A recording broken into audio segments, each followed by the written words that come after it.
Things like clouds and smoke and steam are things that seem a little complex to do.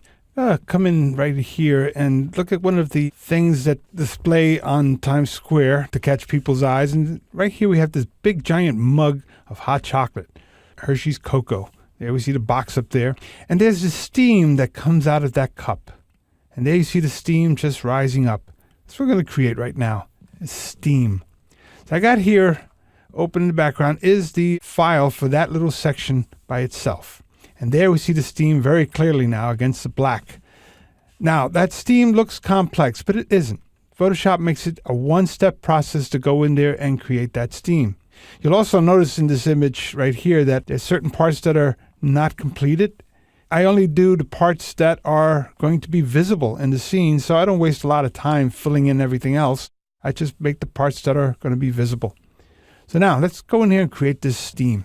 When we look at the layers, you see that everything is in its own layer, and of course, they're all named.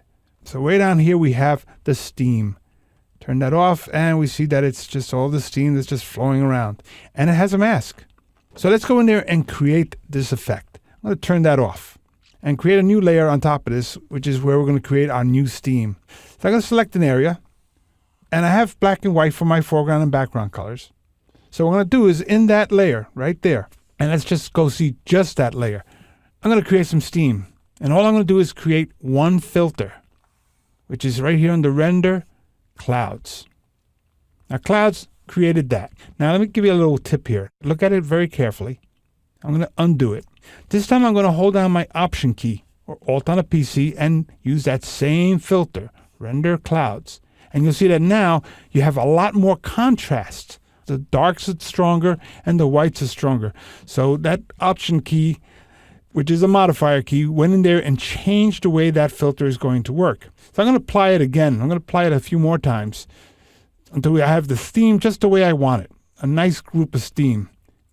Let's just keep going. There's a really good one right there. That's some nice steam because I got this nice little thing going up. So I'm kind of creating it a few times until I find one that I really like. So I'm going to just keep going. You see that each time it's just doing a different version of the steam until I have one that I like. So we'll use that one. That looks pretty good. So now this is going to be our steam. So let's see everybody else in place again. So what I'm going to do with this steam, that one layer, it's going from white and black. So what I'm going to do is I'm going to see only the whites. I'm going to change the mode of that layer to screen. So now I see only the white portions of that layer. You see everything else came through where the dark tones are. So now I can deselect it. And what I want to do now, just to make it look like it's just coming out of that area, is give it a mask. So I'll give that layer a mask. And in the mask, using black, I'm going to start to paint away the parts I don't want. So I'm going to get a nice big soft brush. Make sure the hardness is down to 0, and I make the brush large enough so I'm going to get a nice big shape. And I'm going to go in there and start to paint. And let's bring up the opacity a little more to about 67 or so.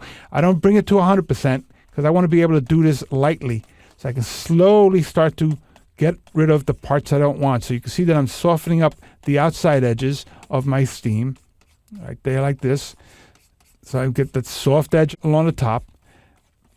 There we go.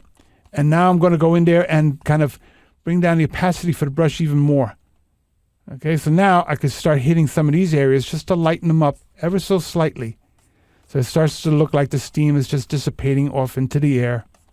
And there you can see that we have this whole new bunch of steam that's just come out of our hot cocoa cup, and it looks very realistic.